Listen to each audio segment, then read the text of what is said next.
Amém, queridos? Paz do Senhor, para quem eu não vi, não cumprimentei ainda, né? A Gladys, as meninas estão aí, que bom que vocês estão aí, graças a Deus. É muito bom estarmos juntos. É bom poder estar na casa do Senhor, né? É um privilégio para nós estarmos aqui. Para mim eu sei que para você também é. Nós somos um corpo. Deus tem agido neste lugar. Eu falo especificamente neste lugar, porque eu sei que Deus tem agido em outros lugares, na congregação dos nossos irmãos. Tantas pessoas, né, que não estão tendo a oportunidade de estar vindo à casa do Senhor. Mas nós estamos aqui, amém? Graças a Deus.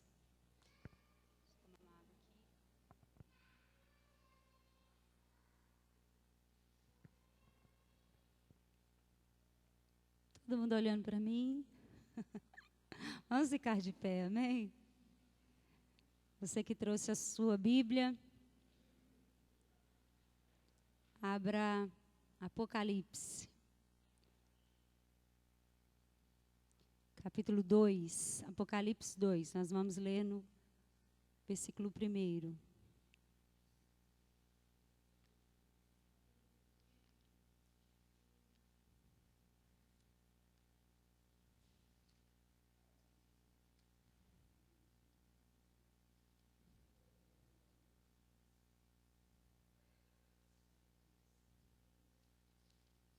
Todo mundo achou? Apocalipse é fácil de achar, né? Capítulo 2. Ao anjo da igreja de Éfeso, escreve o seguinte: esta é a mensagem daquele que está segurando as 7 estrelas na mão direita e que anda no meio dos sete candelabros de ouro. Eu sei o que vocês têm feito. Sei que trabalharam muito e aguentaram o sofrimento com paciência. Sei que vocês não podem suportar pessoas más e sei que puseram à prova os que dizem que são apóstolos, mas não são. E assim vocês descobriram que eles são mentirosos. Vocês aguentaram a situação com paciência e sofreram por minha causa, sem desanimarem. Porém, tem uma coisa contra vocês.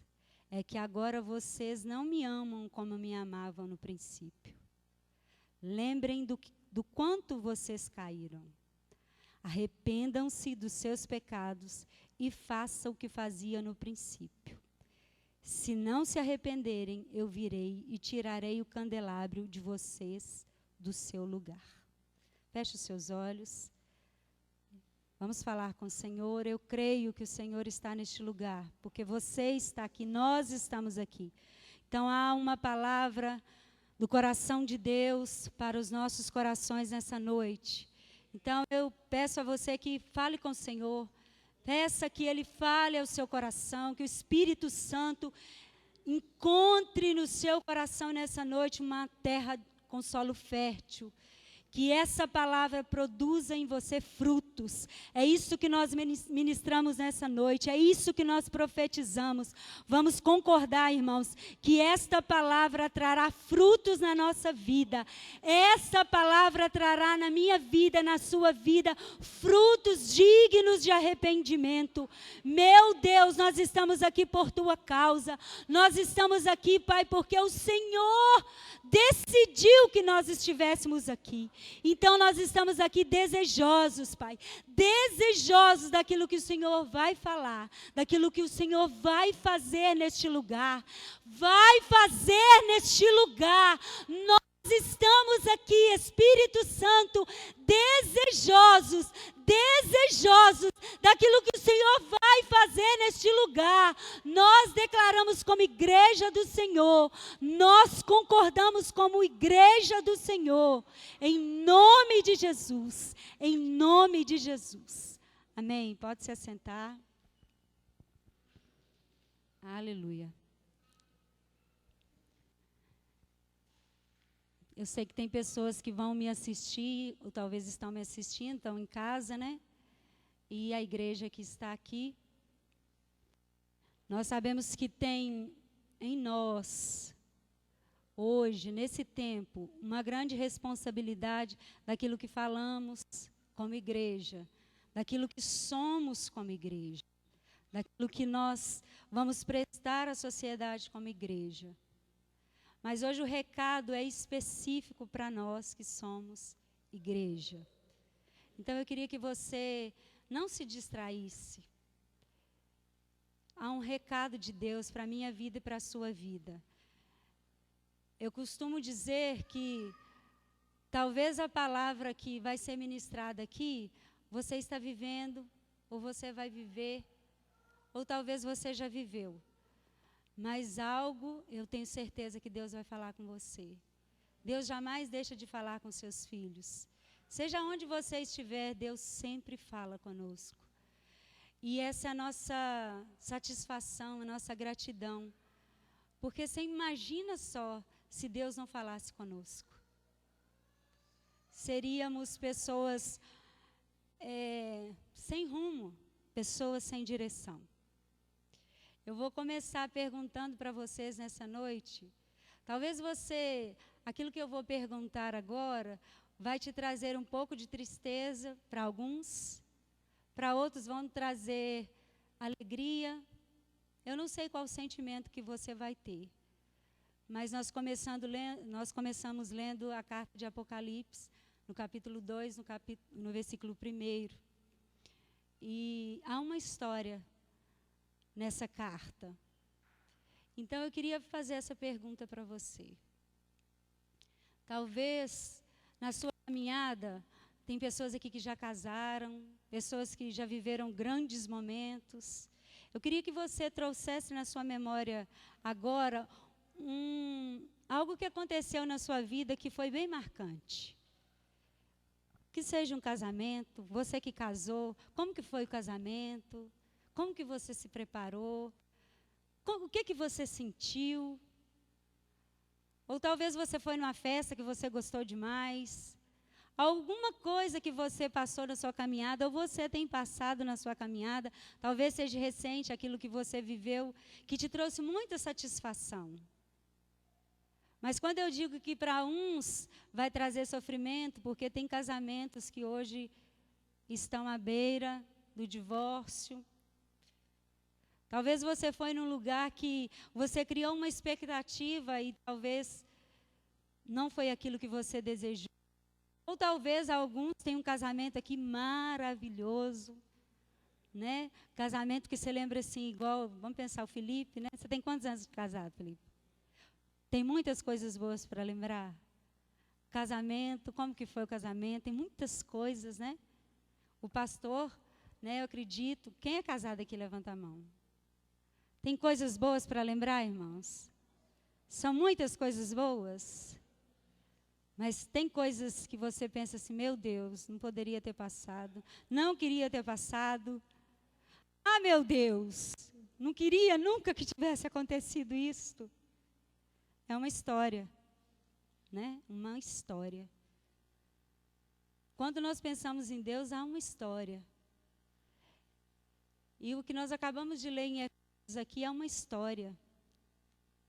Se nós contextualizarmos essa carta, ela começa para a igreja de Éfeso. Era para nós, né? Quando a gente vai estudar o contexto da carta, são dispensações, tempos, períodos que a igreja viveria. Né? E a primeira igreja que Jesus mandou o apóstolo João escrever foi para a igreja de Éfeso. Essa igreja, ela era apostólica. Era uma igreja que João estava nela. Paulo passou por lá, porque foi Paulo, né, que fundou a igreja em Éfeso. Então a gente vê que era uma igreja apostólica. E quando a gente lembra dos apóstolos, a gente não pode esquecer que a carta, né, o próprio apóstolo Paulo vai falar, a própria palavra fala que tudo está resumido no que os apóstolos dizem e na lei dos profetas e na lei de Moisés. Então, era uma igreja que estava num contexto de viver tudo.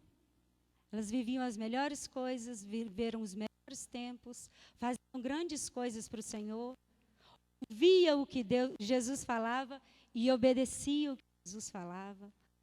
Essa igreja foi uma igreja que verdadeiramente conheceu o verdadeiro amor.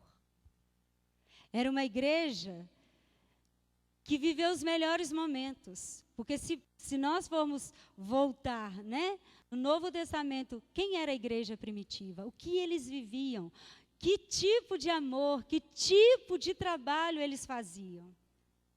E ele começa dizendo assim: ao anjo da igreja em Éfeso, escreve o seguinte: esta é a mensagem daquele que está segurando as 7 estrelas na mão direita, no meio dos 7 candelabros de ouro.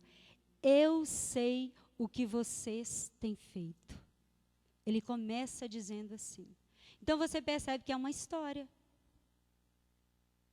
Não é simplesmente o Espírito Santo falou com João para escrever a carta, porque ele tinha que deixar essa carta para a igreja hoje, que era para a igreja na época de João, mas também é para a igreja hoje, porque esse é um período que hoje eu e você estamos vivendo. Por que essa história é tão contextualizada, é tão atual para nós? Porque a igreja está passando por isto. E ele começa dizendo isto: eu sei o que vocês têm feito. Aí ele vai falar da carta, né, que está falando aqui. Vocês trabalharam para mim. Vocês não aceitaram até as mentiras, né? Vieram apóstolos que falaram mentiras, mas vocês não aceitaram. Ele vai discorrendo tudo aquilo que a igreja de Éfeso fazia. Mas ele falou assim: uma coisa eu tenho contra vocês. Vocês abandonaram o primeiro amor. Por isso que eu pedi para vocês lembrarem de algumas coisas. Quando a gente pensa em obras, a gente volta um pouco na lei. E quando a gente está... Essa lei que nós criamos, não a lei que o próprio Deus criou, como o pastor estava falando para mim. E quando a gente pensa em lei, a gente pensa em algo que vai nos prender, em algo que nós vamos ser mecânicos. Isso é a nossa lei. Nós somos muito taxados de começarmos bem e terminarmos mal. Porque a nossa lei, aquilo que criamos, muitas vezes nos leva à prisão. Um casamento que começa muito bem, aparentemente está tudo bem, começou no primeiro amor, não tem aquela mente suja, né? Você começa uma amizade, você começa qualquer tipo de relacionamento, é tudo muito limpo, é tudo muito claro, é tudo... Não é uma fantasia. Eu não posso dizer que algo que começa certo é uma fantasia. Se é certo, não é fantasia, é realidade. Realidade de quem o Felipe é, de quem a Aline é, de quem o pastor é, de quem a profeta é. Então, tudo que se tem um início é tudo muito puro, se está em Deus. Mas como o pastor disse, né, a lei ela só foi estabelecida para nós reconhecermos que sem Deus nós podemos ir sozinhos. Mas nós deixamos ou fazemos com que a lei nos aprisione. Por que a lei muitas vezes nos aprisiona? Porque nós temos os nossos próprios conceitos, aquilo que nós pensamos, aquilo que nós desejamos, aquilo que eu quero. Aí já não começa a ser um relacionamento, já não começa a ser algo que seja prazeroso, porque eu começo a pensar em mim, eu começo a ver o defeito, eu começo a ver que, ele não é assim, não era bem assim que ele seria, não é bem assim que eu queria que ele falasse. E a gente percebe que essa igreja, ele vai falando aqui, Eu sei o que vocês têm feito. Sei que trabalharam muito e aguentaram o sofrimento com paciência. Quantos de vocês que começaram, que pode lembrar como começou no início? Quantas coisas, né, que às vezes a gente, no nosso primeiro amor com o Senhor, a gente passa e fala assim, meu Deus, isso eu passo, isso eu faço, isso eu faço. Isso eu faço. No começo é tudo assim. Mas quando no começo, que não tem nada que te prenda, não tem nada que a sua mente, né, esteja suja, se torna fácil. Mas quando você começa a prender a sua mente naquilo que você acha, naquilo que você pensa, se torna muito difícil. E por que Deus falou, né, com a igreja de Éfeso sobre isso, que eles tinham abandonado o primeiro amor? Porque, irmãos, para o Senhor não é importante aquilo, não é mais importante, porque é importante. Não é mais importante aquilo que eu faço. Você acha que Deus está tão preocupado com o seu trabalho? Será que Deus está tão preocupado que eu venha para a igreja e que eu faça louvor na quarta, no sábado, no domingo, vou para o monte? Ou Deus está preocupado em ter um relacionamento comigo e com você? Quantos de nós estamos fazendo algo, ou estamos fazendo quase tudo, ou tudo na obra do Senhor, na força do nosso braço? E o Senhor te pergunta nessa noite, eu não quero o seu trabalho. Será que eu quero só o seu trabalho? Foi isso que Deus falou para a igreja de Éfeso. E é o contexto de hoje, da igreja. Fazem tudo, programam tudo, fazem tudo o que querem, mas perderam a essência, perderam o relacionamento. Deus deseja que a gente trabalhe, né? Somos pessoas, somos seres vivos, né? O próprio Jesus veio, trabalhou, fez, mas Jesus não fazia nada sem o Pai falar com ele para fazer. Por que Jesus não fazia isso? É porque ele foi falado lá no céu com ele, Jesus, você vai fazer isto, você só vai fazer o que eu te mando, essa é a ordem. Não, é porque é relacionamento, é algo, é amor, é algo que Deus deseja de mim e de você. Deus deseja de mim e de você um relacionamento. É isto que Deus deseja de mim e de você, um relacionamento. Se eu te perguntasse hoje, na lei existe amor? O que você me responderia? Na lei existe amor? Para quem é sim, levanta a mão. E para quem é não? Não existe amor na lei. Não existe. Para alguns aqui existem amor na lei e para muitos não existe amor na lei. Existe, porque a lei é obediência. Só que o que nós fazemos? Nós invertemos. Existe a lei, a obediência. Deus nos deu a lei e falou conosco, ó, eu te dou a lei, eu preparei para você a lei.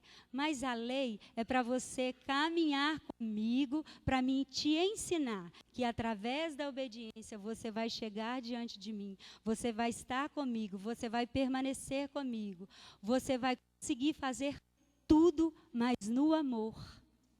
Por isso que na lei existe amor. Mas a minha lei, a sua lei, não existe amor. Porque nós somos presos. Tem muitas pessoas, eu não sei aqui, não sei você que está me ouvindo, você que vai me ouvir, você que está aqui nessa noite. Talvez você criou a sua própria lei. Por isso que muitas vezes nós achamos que essa lei que Deus criou é para nos aprisionar. Essa lei que Deus criou é para nós sermos pessoas tão engessadas. Não foi essa lei. Não foi essa lei que Deus criou. Deus só falou assim, olha, eu vou deixar uma lei para você, é igual a lei de trânsito, né? Se está vermelho, eu tenho que fazer o quê? Parar. E se está amarelo? Atenção. Se está verde, é ruim ou bom isso para quem dirige? Se não tivesse o semáforo bonitinho lá, o verde, amarelo e o vermelho, o trânsito seria um caos, não seria? Então isso é muito bom. Isso prova que tem pessoas que pensou para que a gente tivesse a segurança, principalmente uma segurança para dirigir, não é isto? Então a lei não é para te aprisionar. A lei é para te mostrar que você precisa obedecer. Mas Deus quer que nós não simplesmente andemos na lei, porque nós já fomos libertos da lei. Por que libertos da lei? Porque a lei, irmãos, ela te engessa no sentido que você só conhece aquilo. Sabe por quê? Porque tem semáforo para todos os lugares, mas o percurso até você chegar num semáforo, você passa por várias coisas, não passa? E aí? Vamos pensar nisso. E aí? O semáforo, tem um semáforo no começo dessa rua e tem outro lá no final da rua. Mas e o percurso? Tem semáforo? O que você vai fazer nesse percurso? Vamos pensar que Deus Mas Ele não criou só a lei. Ele criou a lei, mas criou a graça. A graça é esse percurso aí, ó. Vai ter o semáforo, depois você vai passar. Passou o semáforo, passou outro, mas esse percurso Ele quer ensinar.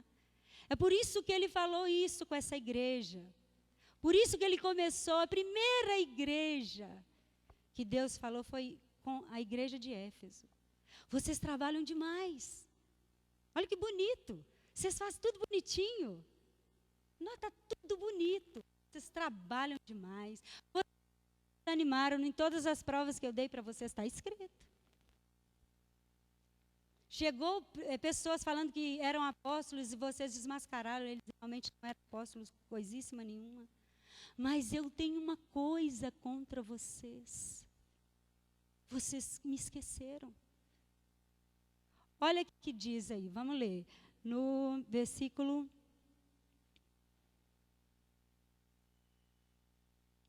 no versículo 5. Lembrem do quanto vocês caíram. Tem uma outra tradução aí. Lê para mim uma outra tradução aí. Na do senhor está como, pastor? Tem outra. Ele falou, lembra-te, pois, de onde caístes.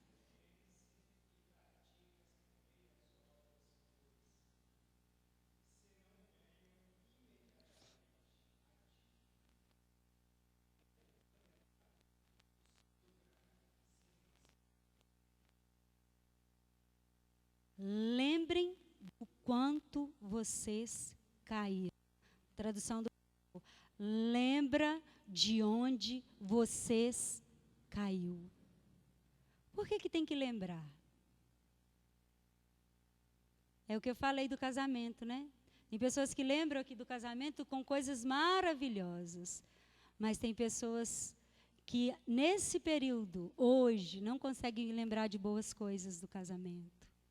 Não consegue lembrar de boas coisas da casa do Senhor, da obra do Senhor, da posição que você está. Tem coisas que você não consegue lembrar com prazer. Mas quando você retorna, quando você vai para o início, por que lembrar, irmãos? O lembrar me remete que eu tenho que voltar, eu tenho que ir para o início. E o início de tudo, quem está te esperando? Quando Deus falou com essa igreja, quem estava esperando? Lembra a igreja de Éfeso, lembra, minha igreja, aonde vocês caíram. Lembra de mim, volta. Irmãos, todas as vezes que nós cairmos e nós voltarmos, Ele vai estar lá. Todas as vezes. Todas as vezes. Por isso que Ele fala, lembra. Lembra daquele amor. Irmãos, deve ser muito triste. Eu estou falando de casamento porque nós somos a noiva. Jesus é o noivo. Deve ser muito triste um casamento que o marido está fazendo as coisas por fazer. Meu Deus. Por isso que eu pedi para vocês trazerem à memória a história de vocês. Como nós estamos com o nosso Deus, irmãos. Como nós estamos com o nosso Jesus. Que sempre que nós retornarmos, Ele vai estar aqui. No mesmo lugar, com o mesmo amor, vai te trazer o mesmo prazer. Um casamento mais que não tem prazer, que você faz por fazer. É amor? É amor. Tem esposas que estão fazendo coisas para o esposo por fazer, mas é amor? É amor. Mas a tristeza é porque ela não desfruta do esposo. Isto é a maior tristeza. Não é porque ela deixou de fazer com amor. Eu entendo que é um amor. Vamos dizer assim, não é um amor condicional. É um amor humano. Uma mãe, por exemplo, fica muito chateada com o filho, por exemplo. Ela faz. Aí você vai perguntar para ela, mas eu amo meu filho. Mas não é um amor com contentamento, não é um amor com prazer. Não é um amor que você desfruta. Entende? Vocês conseguem entender? E vocês já viveram, todo mundo já viveu isso? Alguma situação que você fez algo, mas você não teve contentamento. Você faz para o seu filho, mas você não tem prazer nele. Você faz para a sua esposa, mas você não tem prazer nela. Você faz para o seu esposo, mas você não tem prazer nele. Você faz para a sua mãe, mas você não tem prazer nela. E foi é isto que Jesus tem sentido pela igreja. Não digo tem sentido, ele sentiu. Porque esse é um período. Deus deixou João escrever essa carta quando ele voltou da ilha de Pátimos. Escreveu essa carta em Apocalipse, o próprio Apocalipse, né? Ele escreveu essa carta porque era um período que a igreja estava vivendo e hoje a igreja vive. Essa é a dispensação da igreja. A igreja tem feito Jesus sentir isto. Trabalha, mas Jesus não sente prazer na igreja. Jesus não tem gozo com a igreja, não sorri. Jesus não tem agradado da igreja. Porque eu imagino com um casamento no primeiro amor, meu Deus, deve ser muito bom. Eu nunca casei, mas eu sei de onde eu saí. Eu sei o que eu fazia quando eu estava no princípio. Deus não fala para você voltar no meio, Deus fala para você vir para o princípio, porque Ele está no princípio. É nele que está o seu contentamento.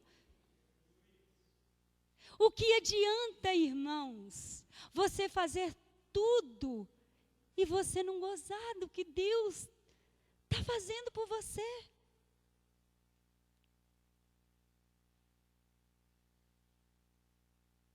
Meu Deus, nós temos que sair disto.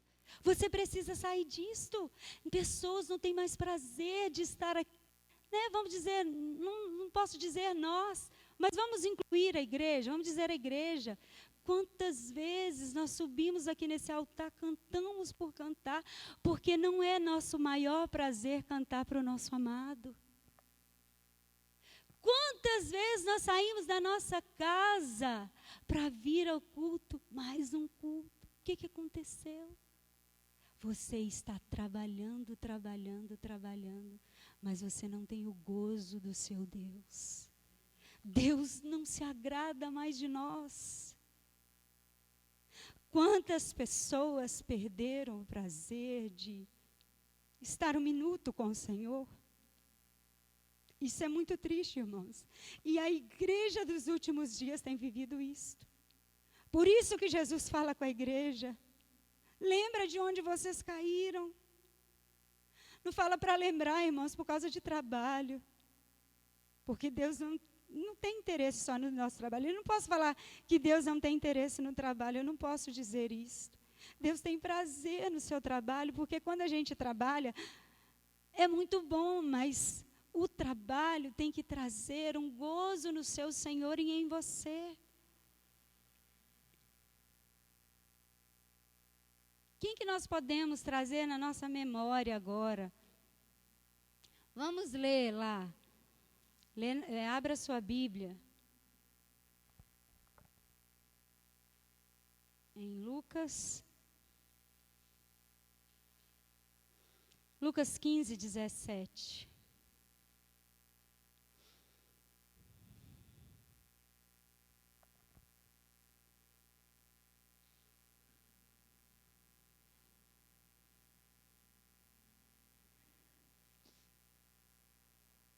Só quero falar uma coisa com vocês antes de nós lermos, porque eu estava falando de lei e de amor.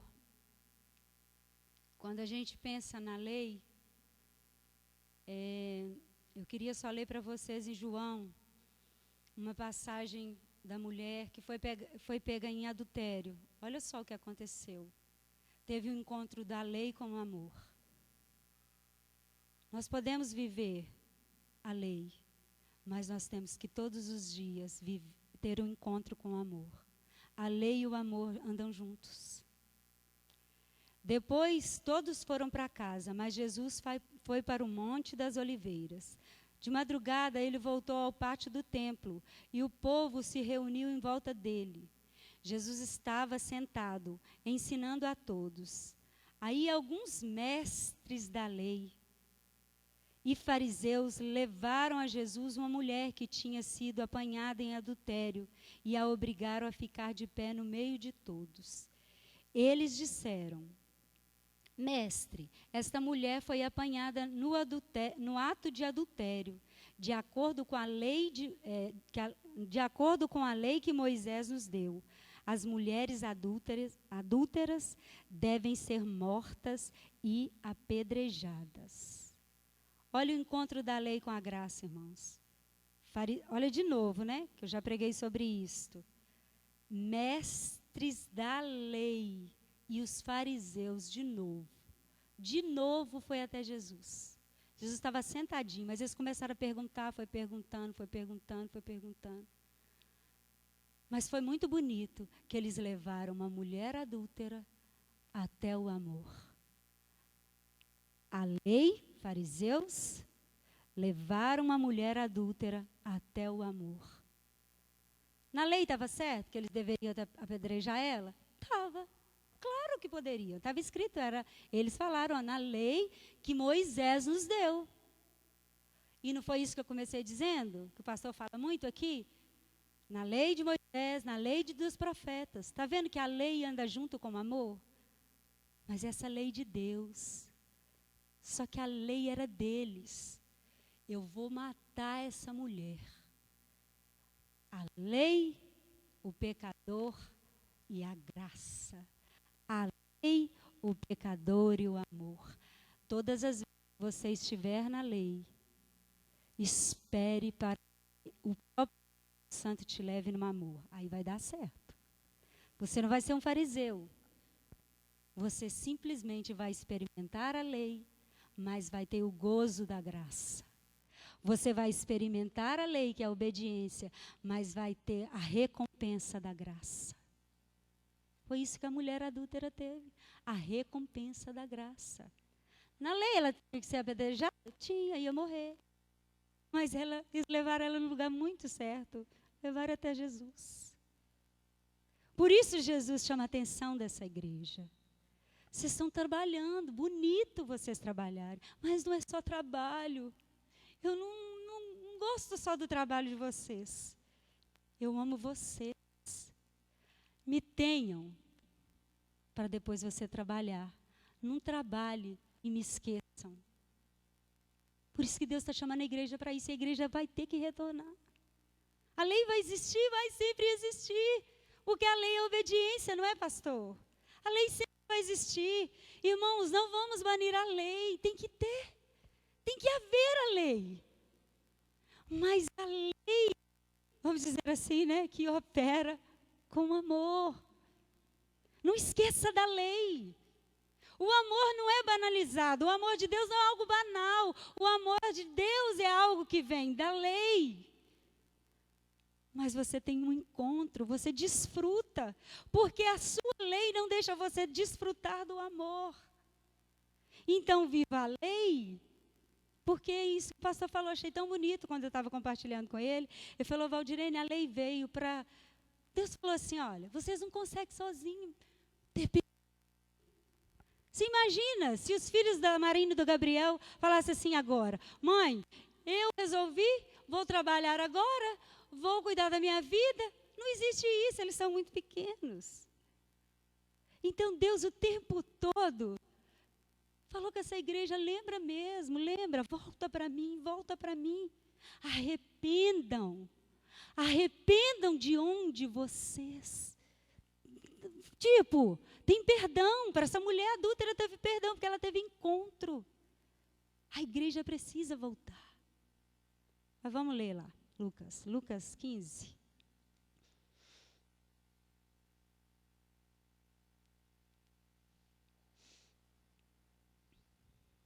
Lucas 15, 17.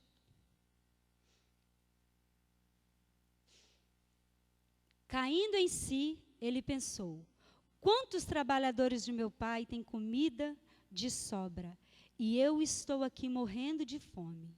Vou voltar para a casa do meu pai e dizer, Pai, pequei contra Deus e contra o Senhor, e não mereço mais ser chamado de filho. Me aceite como um dos seus trabalhadores. Então, saiu dali e voltou para a casa do pai. Caindo em si. Então, ele voltou. Caiu em si. Voltou para a casa do pai. Mas eu só quero dar um recado para você. Talvez você esteja numa situação assim, como essa igreja, você se encontra como ela. Trabalha. Mas não tem usufruído desse amor. Mas eu vou te pedir, encarecidamente, vou te pedir, lembre sempre disto. Não seja como o filho pródigo. Olha como que ele falou. Pai, pequei contra Deus e contra o Senhor. Não mereço ser chamado mais de seu filho. Não existe isso, queridos. Quando a gente está na lei, o filho pródigo, ele estava na lei, ele tinha saído da graça, ele tinha saído do amor. Mas quando ele quis retornar, ele caiu em si. Ele lembrou, falou, meu Deus, os servos do meu pai estão comendo muito melhor do que eu. Mas ele teve uma atitude de falar assim, pai, eu não quero mais, não precisa chamar eu mais de filho. Quando ele chegou diante do pai, ele lembrou e falou assim, olha, quando eu chegar diante do pai, eu vou falar com o pai assim, pai, eu não quero nem ser chamado mais seu filho, mas eu quero ser seu escravo. Mas olha o que Deus fala com ele. Olha que bonito. Quando o rapaz ainda estava longe de casa, o pai o avistou. E com muita pena do filho, correu e o abraçou e o beijou. E o filho disse, pai, pequei contra Deus e contra o Senhor, e não mereço mais ser chamado de seu filho. Mas o que o pai fez? O pai não fez nada daquilo que o filho, porque mentalidade. A nossa lei faz nós não reconhecermos quem nós somos nele, mas quem nós somos em nós mesmos. O filho pródigo reconheceu quem ele era, ele mesmo. Gastei tudo do meu pai, não sou digno de nada, eu não mereço nem ser seu filho. Mas o pai não faz isto. O filho teve um encontro com o próprio amor. Deus não podia ter uma atitude diferente com o filho. O filho pensou com a mentalidade somente da própria lei. Mas Deus mostrou para ele, filho, você vai voltar, vai me obedecer, mas eu vou te mostrar o que é me ter. Independente daquilo que você fez, eu te amo. Você continua sendo o mesmo para mim. A atitude do pai não mudou. O pensamento do filho mudou. Porque quando o filho saiu de casa, ele falou assim, eu vou pegar tudo do meu pai. A bondade de Deus deu tudo para ele. Mas quando ele estava longe do pai, o pensamento dele tinha mudado. Então, por isso que o recado para mim e para você nessa noite, volta. volta de novo. Volta de novo, que você vai parar de pensar tudo aquilo que você está pensando.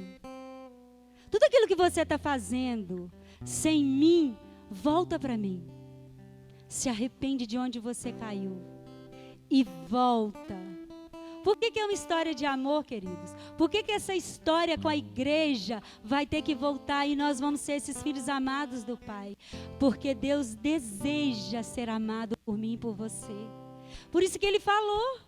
Olha, Jesus falou isso para a igreja. Vocês perderam o primeiro amor. Deus está interessado no seu amor. Vai ter que voltar. Este amor, Deus precisa dele, se eu posso dizer assim. Deus precisa desse amor que está em você, porque é Ele mesmo. Então volta aonde você caiu. Se arrepende. Tem que se arrepender.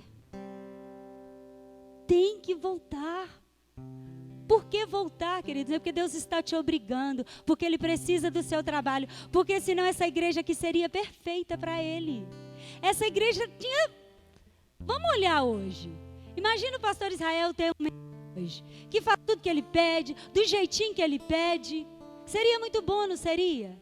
Mas o que o Senhor deseja? Você quer que uma ovelha trabalhe dia e noite e não te ame? Isso é importante para o Senhor? O amor é mais importante, acabou de falar. O amor é mais importante. Então você precisa voltar, lembrar. Primeiro você lembra, ele mesmo te lembra. Você volta para Ele, para o início, onde você não deveria ter saído. E quando você estiver nele, Ele vai caminhar com você nessa lei dele e vai fazer você usufruir desse amor. Aí há um contentamento. Há um contentamento. Não é bonito isso que Deus fez? Você vê isso o tempo todo. Lembrar, o mesmo que está escrito em Apocalipse, eu acabei de ler para vocês, que está aqui na passagem do filho pródigo. E vamos lembrar do filho que ficou em casa. É a situação que a igreja está hoje. Parte da igreja está hoje trabalhando. Não é isso que o irmão do filho pródigo estava. O que ele chegou e falou? O que está acontecendo aqui? Que festa é esta? Por que está todo mundo fazendo festa? Por que eu estou ouvindo essa música? Quando os servos encontram com ele, fala: uai, seu irmão voltou. Aí ele fala o quê? Aí ele vai para o pai dele. Pai, eu fiquei a minha vida toda trabalhando. Trabalho, ralo. E o Senhor nunca fez uma festa para mim. E o que o pai responde para ele? Filho, tudo que é meu é seu. Talvez, querido, você está trabalhando. Falando: Deus, estou fazendo. Deus, eu estou fazendo. Deus, eu estou fazendo isso. Deus, eu estou fazendo aquilo. Você não está me vendo, você não está me vendo. Mas é você que não está vendo Deus, porque tudo que é de Deus é seu. Então não seja nem como o filho pródigo, não tenha as atitudes do filho pródigo, de achar que você é pecador e não precisa ser chamado mais de filho, porque Deus não te chama. Se Ele falou para você voltar, lembrar, se arrepender, é para você saber quem você é nele. E nele você não é escravo mais, nele você é filho. E nem seja como o irmão do filho pródigo, que trabalhava a situação que a igreja de Éfeso se encontrava. Tudo bonitinho, mas eles tinham perdido o primeiro amor. Talvez o filho pródigo nunca conheceu o amor do pai. Isso é muito triste. Você não tem contentamento nenhum. Deus não te faz nenhuma gracinha. Você fala assim: nossa, hoje eu estou com vontade demais de abraçar Deus. Você nunca sentiu vontade de abraçar Deus, não? Você nunca sentiu vontade de, tipo, quando você, um minutinho que você fica na presença de Deus, você fala: eu quero morrer, eu quero ir para o céu. Você nunca sentiu isto? Meu Deus, sai dessa posição, irmãos. Você tem que ter contentamento em Deus, voltar a Ele, é isto. A prática das primeiras obras é saber que existe um prazer nele. Deus não criou filhos robôs. Deus não criou você uma máquina, porque máquina é que trabalha, mas ela enferruja e para.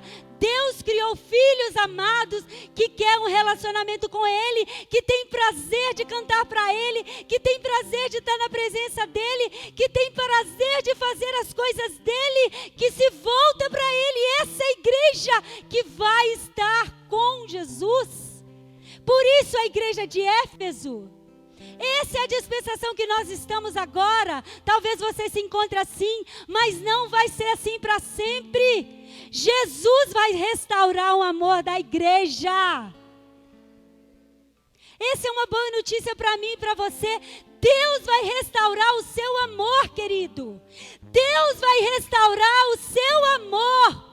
Se você está morto, como ele fala com o filho pródigo, você estava morto, mas hoje você reviveu. Sabe por que o filho pródigo reviveu? Porque ele voltou para o Pai. A sua vida está nele. A sua vida não está no trabalho. Talvez você ache que você está trabalhando, você está tendo vida. Isso é mentira do diabo. Trabalho não fala que você tem vida. O que fala que você tem vida é quando você tem um relacionamento. Porque quem tem um casamento que não tem prazer nele, a pessoa está morta. Virou um vegetal. Casamento que não tem um relacionamento está morto. Trabalho é simplesmente para continuar existindo. Mas hoje é o recado para mim e para você nessa noite. Se você se encontra trabalhando, Deus vai restaurar o seu amor. Mas é você que tem que se lembrar. É você que tem que voltar. É você que tem que se arrepender. Essa é uma atitude sua. Uma atitude de pessoa corajosa. De que sabe quem Deus é.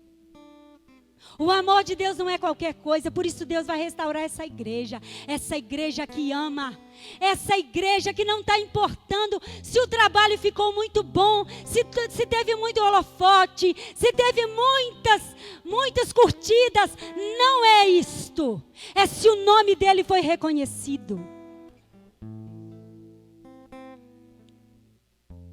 Queria que você ficasse de pé no seu lugar, fechasse os seus olhos.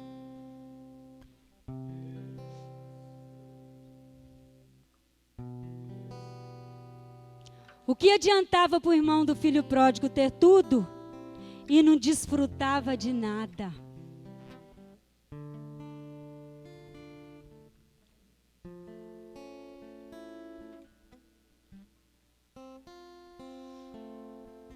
Feche os seus olhos.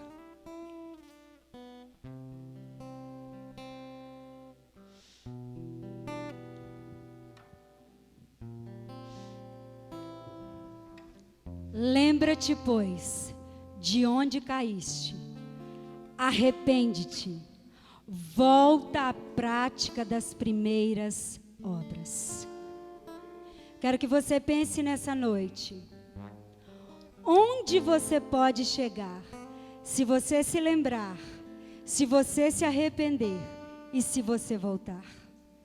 Eu posso dizer aonde você vai chegar.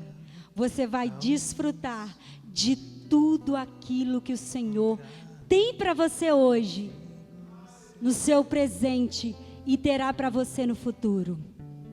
Por isso que essa igreja vai se levantar.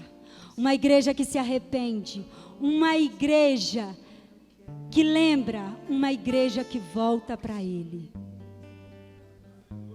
Se você, querido, tem que pedir perdão nessa noite, eu não sei se você vai ficar de joelhos, se você vai ficar em pé mesmo, se você está sentado. Se você tem que se arrepender, se arrependa. Lembra de onde você caiu. Volta, volta, volta. Lembra, se arrepende. Essas são as palavras. Essas são as palavras. Se arrepende, volta, lembra.